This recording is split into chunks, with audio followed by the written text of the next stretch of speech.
વર્તુળ ચેપ્ટરનો એમસીક્યુ વર્તુળના કેન્દ્રથી 5 સેન્ટીમીટર દૂર જો વર્તુળનું કેન્દ્ર એનાથી 5 સેન્ટીમીટર દૂર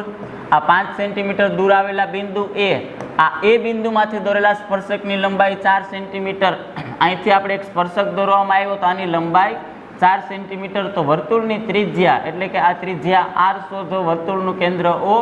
અને સ્પર્શે ત્યાં B અત્યારે માપ ખૂણો B 90 અંશનો થાય કેમ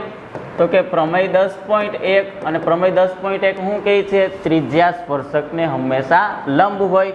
તો પાયથાગોરસનો નિયમ લાગે અત્યારે આપણે પાયથાગોરસનો નિયમ લગાડીએ તો કર્ણ કોણ થાય OA square equal to OB square plus AB square કર્ણનો વર્ગ બરાબર બાકીની બે બાજુના વર્ગનો સરવાળો આ બાજુ 5 નો વર્ગ બરાબર OB એટલે ત્રિજ્યા r સ્ક્વેર AB એટલે 4 નો વર્ગ 5 નો વર્ગ 25